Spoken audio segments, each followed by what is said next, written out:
Welcome to my YouTube channel. ഇന്ന് എല്ലാവർക്കും അറിയാം ലോക വനിതാ ദിനമാണ്. ആദ്യമേ തന്നെ പറയുന്നു, ഈ ലോകത്തുള്ള എല്ലാ വനിതകൾക്കും എന്റെ ഹൃദയം നിറഞ്ഞ വനിതാ ദിനാശംസകൾ. കേരള ഫയർഫോഴ്സിനും ഇവിടുത്തെ നാട്ടുകാർക്കും മണവാളാൻ സൽസിന്റെ പേരിലും എന്റെ വ്യക്തിപരമായ പേരിലും ഞാൻ നന്ദി രേഖപ്പെടുത്തിക്കൊള്ളുന്നു. ഞാൻ നിങ്ങളുടെ മുന്നിൽ ഇപ്പോൾ നിൽക്കുന്നത് ഒരു പ്രൗഡ് മൊമെന്റ് ആയിട്ടാണ്. ബിക്കോസ് പ്രത്യേകിച്ച് പ്രൗഡൊന്നുമില്ല, ഞങ്ങൾക്ക് പോകുന്നു ഇതിനൊക്കെ പറയണമല്ലോ.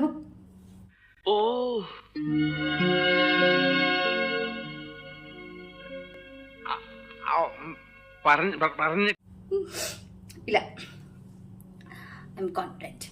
ബിക്കോസ് ഞാൻ കോൺഫിഡൻസിനെ പറ്റി സംസാരിക്കാനാണ് പോകുന്നത്. കോൺഫിഡൻസിനെ പറ്റി സംസാരിക്കുന്ന എനിക്ക് എത്രമാത്രം നിങ്ങളോട് കോൺഫിഡൻ്റ് ആയിട്ട് സംസാരിക്കാൻ സാധിക്കും? യെസ്, എനിക്ക് കോൺഫിഡൻ്റ് ആയിട്ട് സംസാരിക്കാൻ സാധിക്കും.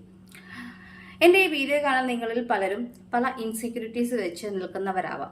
അതായത് ഇതുപോലെ എന്നെ പോലെ കോൺഫിഡൻ്റ് ആയിട്ട് വീഡിയോ ചെയ്യാൻ പറ്റുന്നില്ല നിങ്ങൾ വിചാരിക്കും. ചുമ്മാതാണ്, നമുക്ക് എല്ലാവർക്കും വീഡിയോ ചെയ്യാൻ പറ്റും. പക്ഷേ ഇത്രയും തൊലിക്കെട്ട് വെച്ച് സംസാരിക്കാൻ ആർക്കും പറ്റത്തില്ല. ആദ്യം നമുക്ക് കോൺഫിഡൻ്റ് ആയിട്ട് സംസാരിക്കാൻ വേണ്ടതിൽ ഫസ്റ്റ് പടി എന്ന് പറയുന്നത് തൊലിക്കെട്ടിയാണ്. തൊലിക്കെട്ടി ഉണ്ടെങ്കിൽ നമുക്ക് താനെ കോൺഫിഡൻസ് ഒക്കെ വരും.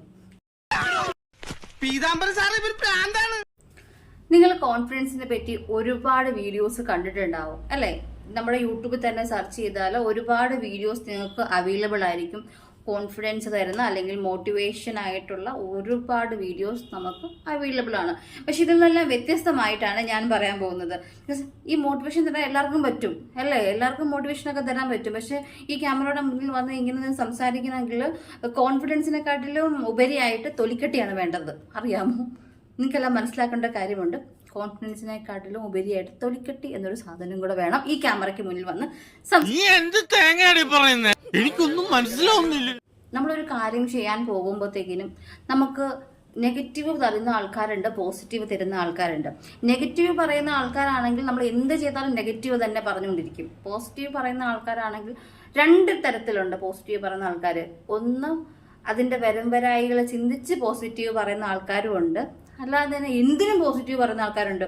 ഇപ്പം നമ്മളൊരു കാര്യം ചെയ്യുമ്പോൾ നീ ചെയ്യ്, ധൈര്യത്തോട് ചെയ്യും, ഞാൻ ഉണ്ട് കൂടെ എന്നും പറഞ്ഞ് നിൽക്കുന്ന ആൾക്കാരുണ്ട്. പക്ഷെ ചില ആൾക്കാർ അത് ചിന്തിക്കും, അത് നല്ലതാണോ ദോഷമാണോ എന്ന് ചിന്തിച്ച് പോസിറ്റീവ് പറയുന്ന, പോസിറ്റീവും നെഗറ്റീവും കൂടെ പറയുന്ന ആൾക്കാരുമുണ്ട്. അപ്പോൾ ഫസ്റ്റ് ഓഫ് ഓൾ നമ്മൾ ചിന്തിക്കേണ്ട കാര്യം എന്താ വെച്ചാൽ നമ്മൾ ആദ്യം പോസിറ്റീവ് ആകും. എവിടെയോ എന്തോ ഒരു തകരാറ് പോലെ. ആക്ച്വലി ഞാൻ നല്ലൊരു ഉദ്ദേശത്തോടുകൂടി നല്ലൊരു മോട്ടിവേഷൻ സ്പീക്ക് ഉദ്ദേശിച്ചിട്ടാണ് കോൺഫിഡൻസ് എന്ന ടോപ്പിക്ക്, ഇത്രയും റിസ്കി ആയിട്ടുള്ളൊരു ടോപ്പിക്ക് ഞാൻ എടുത്തത്. പക്ഷെ അത് ഞാൻ കുളവാക്കിക്കൊണ്ടിരിക്കുകയാണ്. കോൺഫിഡൻ്റ് ആയിട്ട് എനിക്ക് സംസാരിക്കാൻ പറ്റും, പക്ഷെ വരുന്നില്ല. അപ്പൊ മുതലാളിക്ക് ഇത്ര നേരമായിട്ട് മനസ്സിലായില്ലേ? ഇവൻ പൊട്ടനാണ് മുതലാളി. എന്റെ പ്രശ്നമല്ലല്ലോ, എനിക്ക് കോൺഫിഡൻ്റ് ആയിട്ട് സംസാരിക്കാൻ പറ്റും, പക്ഷെ എന്താണെന്ന് അറിയില്ല, വരുന്നില്ല അങ്ങോട്ട്. ശ്രദ്ധിക്കുക പ്രിയപ്പെട്ടവരെ, ഇത് വളരെ നല്ലൊരു ഇതാണ്. ഇതിനു വേണ്ടി എന്റെ എല്ലാ ഇതും ഞാൻ നൽകും. നേരത്തെ പറഞ്ഞ പോലെ നിർത്തി ഇനി 12 ചട്ടിയും കൂടി ഉള്ളൂ. അത് കഴിഞ്ഞ് ഈ കൊല്ലം അലക്കണ്ട. ആഫിയ, എന്നെ കൊണ്ട് പറ്റും. എന്നെപ്പോലെ തന്നെയാണ് നിങ്ങളിൽ പലരും എന്ന് ഞാൻ വിശ്വസിക്കുന്നു.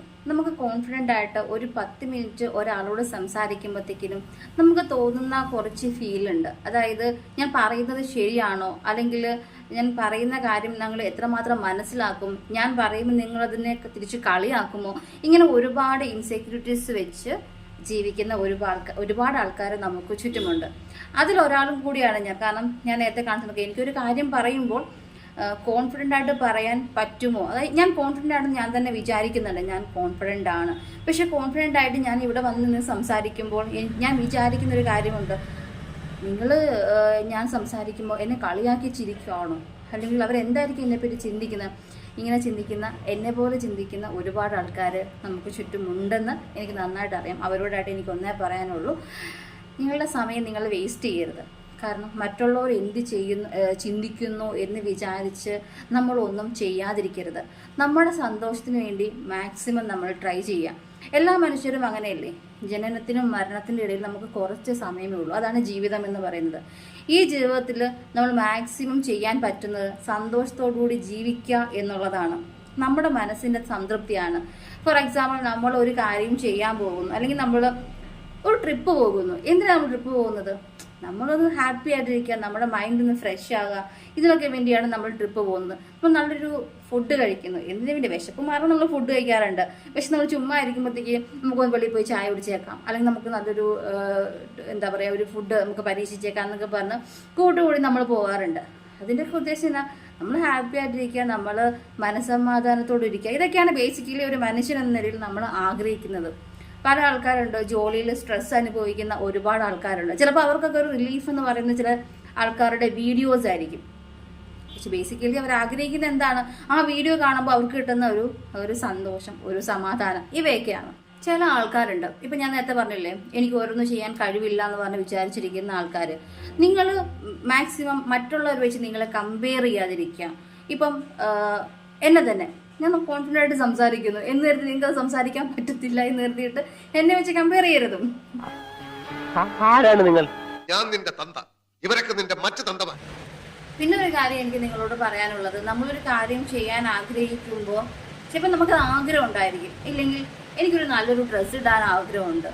അപ്പം നമ്മൾ വിചാരിക്കും, ഞാൻ ഈ ഡ്രസ്സ് ഇട്ട് പുറത്ത് പോയി കഴിഞ്ഞാൽ നാട്ടുകാരെന്നാ വിചാരിക്കും? നാട്ടുകാർ തെണ്ടിയോട് പോവാൻ പറ. പിന്നെ ഇവറ്റകളെ കൊണ്ട് ആകെയുള്ള ഉപകാരം ഫ്രീ ആയിട്ട് കുറച്ച് ഉപദേശം തരാന്നുള്ളൂ എന്ന് നിങ്ങൾക്കുണ്ടാവും.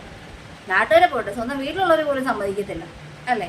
പക്ഷെ അങ്ങനല്ല. നമ്മുടെ ഇഷ്ടം, നമ്മുടെ കംഫർട്ടബിൾ എന്താണോ, നമുക്ക് ഇഷ്ടമുള്ള വസ്ത്രം ധരിച്ചു പോകാൻ, അല്ലെങ്കിൽ നമുക്ക് ഇഷ്ടമുള്ള കാര്യം ചെയ്തു പോകാൻ നമ്മൾ ആഗ്രഹിക്കുന്നുണ്ടെങ്കിൽ അതിന് മറ്റൊരാളുടെ അഭിപ്രായം നോക്കേണ്ട ആവശ്യമില്ല. ഇപ്പം നമ്മളെടുക്കുന്ന തീരുമാനം എന്താണോ അത് മറ്റുള്ളവർക്കൊരു ബുദ്ധിമുട്ടാകുന്നുണ്ടെങ്കിൽ നമ്മളത് മാനിക്കണം. നമ്മുടെ സന്തോഷത്തിന് മറ്റൊരാളുടെ സന്തോഷം തല്ലിക്കെടുത്താനായിട്ട് നമ്മൾ ഇടവരുത്തരുത്. അവർക്കൊരു പ്രോബ്ലം ഇല്ല, നമുക്കത് നല്ലതാണെങ്കിൽ നമ്മളത് ചെയ്യുന്നതുകൊണ്ട് ഒരു തെറ്റുമില്ല. നമ്മുടെ സന്തോഷം എന്താണോ, നമ്മുടെ മനസ്സമാധാനം എന്താണോ അതനുസരിച്ച് നമുക്ക് മുന്നോട്ട് ജീവിക്കാൻ പറ്റും.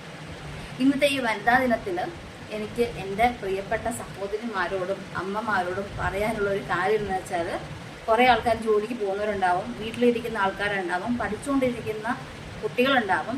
എല്ലാവരോടുമായിട്ട് പറയാനുള്ളത്, നമുക്ക് ഇഷ്ടമുള്ളത് കാര്യങ്ങളൊക്കെ ചെയ്ത്, അല്ലെങ്കിൽ നമ്മുടെ കഴിവുകൾ മുന്നോർക്കും വേണ്ടിയിട്ടും മാറ്റി വെക്കേണ്ടതല്ല നമ്മുടെ ഒരു കാര്യങ്ങളും. അതുകൊണ്ട് നന്നായിട്ട് മുന്നോട്ട് പോവുക, സ്വയം കോൺഫിഡൻ്റ് ആയിട്ടിരിക്കുക, ഒരാളോട് കോൺഫിഡൻ്റ് ആയിട്ട് സംസാരിക്കാൻ നിങ്ങൾക്ക് പറ്റട്ടെ. Thank you for watching.